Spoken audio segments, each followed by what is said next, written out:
Бақбақ. Бақбақ биіктігі 0,5 метрден аспайтын күрделі гүлділер тұқымдасына жататын көп жылдық өсімдік. Бұл тұқымдасқа түймедақ пен күнбағыс та кіреді. Бақбақ сәуір және мамыр айларында гүлденеді. Бақбақ кез келген жерде өсіп жатыр. Егістіктер мен бақшаларда, үлкен қалалар мен шағын ауылдарда. Арамшөп болып саналғанымен, ол А, Б, С және К дәрумендерін қамтитын дәрілік өсімдік. Гүлдің емдік қасиеттері ежелгі Қытай мен Тибет медицинасында сипатталған. Олар өсімдікті өмір эликсирі деп атаған.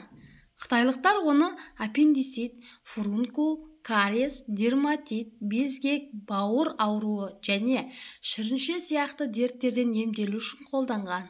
Тамырынан жасалған препараттар қанды артық холестериннен тазартып, жүйке жүйесіне пайдалы әсер ететіні дәлелденген. Сонымен қатар, оның тамыры каучуктың табиғи көзі болып табылады. Қазіргі уақытта бақбақ өсіруге арналған өнеркәсіптер көбейіп жатыр. Жапырағының шырыны калийге бай тиімді несеп айдатқыш. Бүйрек пен өттен тастарды кеттіру процесін жылдамдатады. Оны ісіну және гипертония кезінде денедегі артық сұйықтықты шығару үшін қолданады. Бақбақтың Қазақстанда 59 түрі бар. Оның 23-і сирек кездесетін эндемик өсімдіктер болып саналады. Ең көп тарағандары дәрілік бақбағы, көк сағыз бақбағы. Олар шалғынды көгалды жерлерде, жол жиегінде, тау бөктерлерінде өседі. Биіктігі 4-30 сантиметрдей, сабағы қуыс, жапырақсыз тықыр, сүтті шырынды болады. Жапырақтары қауыршын пішіндес, жиегі тегіс, тамыр мойнына айнала шоғырланады. Гүлдері қос жынысты, сары түсті, тостағанша дөңгеленіп, сабақ ұшында орналасады. Сәуір-мамыр айларында гүлденіп, мамыр-маусымда жеміс береді. Жемісі дәнек, ол желмен тарайды. Бақбақтың тамыры мен сабағы дәрілік мақсатқа қолданылады. Сондай-ақ мал азығына, тағамға да пайдаланады. Бақбақтың емдік қасиетін ежелгі Грецияда ерте білген және оны араб медицинасы кеңінен қолданған. Көптеген елдерде, Швейцарияда, Чехияда, Словакияда бақбақ тағамдық өсімдік ретінде өте бағалы, ал Францияда егіп өсіреді. Оның әлі өркендеп жетпеген француздар писанли деп атайтын. Жас жапырақтары ерте көктемде витаминді салат үшін пайдаланады.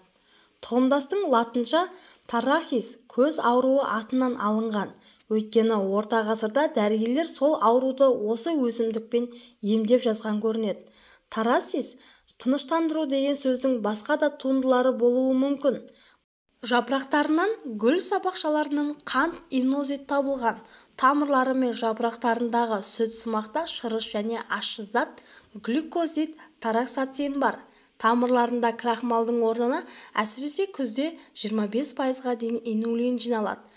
Жапырақтарындағы ашқылтым дәмінен құтылу үшін жапырақтарды әбден ағарғанға дейін сабанмен бүркейді.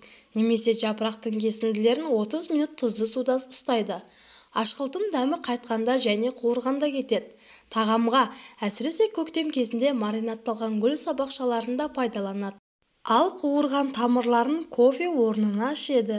Емдік мақсатқа жапырақтары мен тамырларының сөлін тәбет ашатын, асқортуды жақсартатын және қан тазартатын дәрі ретінде пайдаланады. Бақбақтан жасалған тағам бауырды жақсартады және зат алмасуды дұрыстайды деген ұйғарым бар. Әр түрлі халықтың медицинасында тамыр мен құрғақ шөптің қайнатпасын асқазанның әр түрлі ауруларына, өт айдайтын, іш босататын, қақырық түсіретін дәрі ретінде, сондай-ақ май толық сіңбегенде қолданады. Атеросклерозды анемияны емдеуге де болады. Тамырдан істелген ұнтақтар әр түрлі тері ауруларына және пигмент дақтарын кетіруге пайдаланады. Бақбақты ел ішінде сарғалдақ деп те атайды. Бақбақ гүлінің адам денсаулығына тағы да қандай пайдасы бар, сол туралы айта кетейін. Диабет кезінде бақбақтың уақтап туралған тамырын бір стаканға салып, шай секілді қайнатып ішіңіз. Күніне осылай 3-4 рет ішіп отырсаңыз, диабеттің алдын аласыз.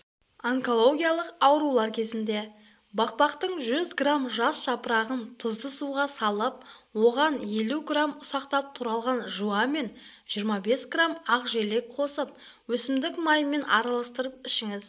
Сонда сіз түрлі онкологиялық аурудан аман қаласыз. Әлсіреп қалған кезде де пайдасы мол. Бүйрек қабынуы кезінде бақбақтың тамырын үккіштен үгіп, күніне 2 рет тамақ ішерден жарты сағат бұрын тұтыныңыз. Жүрек аурулары кезінде бақбақ гүлінің тамырын құрғақ күйінде жеп, артынан су ішіңіз. Осылай күніне 2-3 рет қайталап тұрсаңыз, жүрек ауруларынан құтыласыз. Ал арықтағыңыз келсе, 2 ас қасық немесе 1 ас қасық бақбақ жапырағын суға салып қайнатып, 6-8 сағат аралығында термоста сақтаңыз, кейін кішкентай жұтумен ішіңіз. Теріңізді ағарту үшін бақбақ гүлін жарты литр суға жарты сағат қайнатып, бетіңізді таңертең және кешке сүртсеңіз болады. Бүгінгі таңда өсімдіктен шығатын сүттен түрлі иіс май жасалады. Олар сүйел, мүйізгек, секпіл, ара, жылан шаққанда көмектеседі. Бақбақ гүлі жүйке жүйесіне пайдалы әсер етеді. Гүл құрамында ағзаны қуаттандыратын тониктер бар, бірақ жүйке жүйесін қоздырмайды, керісінше жүйке жүйені тыныштандырады. Сонымен қатар, бұл ұйқыны қалыпқа келтіруге көмектеседі. Әсіресе ұйқысыздық мазасыз ойлардан туындаған болса. Ми белсенділігін арттырады. Бақбақ гүлдері ми белсенділігін ынталандырады, концентрацияны жақсартады және ұзақ уақыт қолданумен жадты күшейтеді. Бақбақ гүлін жерден жұлып алып жия алмайтынымыз анық. Сондықтан гүлмен салат пен тамақ жасауға болады. Бақбақ гүлі қосылған салат. Гүлді жапырақтан айырып жақсылап жуыңыз. Кепкен соң оған аздаған салат жапырағын қосып, зәйтүн майы немесе лимон шырынымен араластырып жеуге болады. Бақбақ тосабы. Бақбақ гүлдерін шамамен 400 данасын түні бойы суға салып, таңертең суды ағызып, қайтадан шайыңыз. Гүлдерді табаға салыңыз, таза суық су құйыңыз, 1 литрдай. Туралған лимон қосыңыз, отты қосыңыз. Су қайнаған кезде отты сөндіріп, инфузияны 2-3 сағатқа қалдырыңыз. Осы уақыттан кейін сиропты тартыңыз. Гүлдер мен лимондар енді қажет болмайды. Сиропқа қант 1 килограммдай қосып, пешке қойып 40 минут пісіріңіз. Егер ол жеткілікті қалыңдатылмаса, ұзақ пісіріңіз. Дәмі тіл үйіретін тосап дайын болады. Бақбақ жайында қызықты мәліметтер. Бельгияның Ой қаласында бақбақтан сыра қайнатады.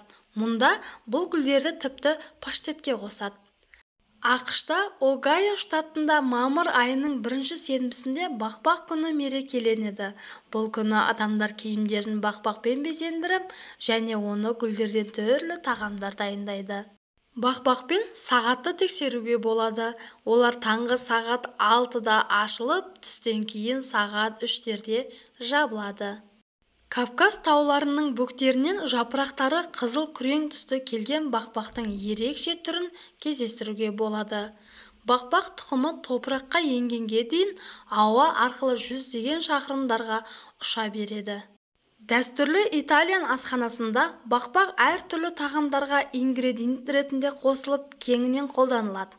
Италияда бақбақ тіпті дүкендерде де сатылады. Олар тағам әзірлеуде пайдалану үшін арнайы өсіреді. Бақбақтың жапырақтарынан тосап пен шарап жасайды. Бақбақтан құтылу оңайға соқпайды. Бұл өсімдік таңғаларлық регенерациялық қабілетке ие және тіпті түбір жүйесі бұзылса да, бұл гүлдер жылдам қалыпқа келе алады. Екінші дүниежүзілік соғыс кезінде кофе тапшылығынан неміс әскерлеріне қуырылған бақбақ тамырын берген. Қуырылған бақбақ тамырынан дайындалған сусын қалыпты кофеге ұқсайды. Достар, біз күнделікті өмірде бағалай бермейтін бақбақ гүлі шын мәнінде тері мен шашқа қажетті пайдалы заттектерге бай. Онда мыс, мырыш, кальций, калий, марганец, темір, бор, магний минералдары, сондай-ақ В1, В2, В3, В6, А, С және Д дәрумендері мол. Бақбақ гүлінің бет терісін жұмсартып, тегістейтін, теріні ағартып дәрумендермен байтатын, бөртпе, акне, пигментті дақтарға қарсы күресетін, солғын тартқан теріні балғын терге айналдыратын, тері қабынуларына қарсы күресіп, токсиндерді шығаратын әсері бар. Бұл мақсатта гүлдің сабағы, жапырағы, күлтелері, тамыры болсын, барлық бөлігін қолдана аласыз. Секпіл немесе жас ұлғая келе пайда болатын дақты кетіру үшін әлі гүл ашпаған жас бақбақтың жапырақтары мен сабағын блендердан немесе ет тартқыштан өткізу арқылы майдалаңыз. Содан соң дәкеге орап сығу керек. Осы алынған сығындыға мақта дөңгелекшелерін малып, бетіңізді сүртіңіз. Бақбақ гүлін шаш күтімінде қолдансаңыз, көп ұзамай түбірі бекіп, ұштануы азайып, қайсқақтан арыласыз. Достар, бүгінгі пайдалы ақпаратым сіздерге өте қызықты әрі пайдалы болды деген үміттемін. Егер де видео ұнаса, лайк басып, пікір қалдырыңыз. Мен міндетті түрде оқитын боламын. Ал егерде каналыма жазылмаған болсаңыз, каналыма жазылып, қоңырау белгісін баса кетіңіз. Сонда келесі шығатын пайдалы ақпаратты өткізіп алмайтын боласыз.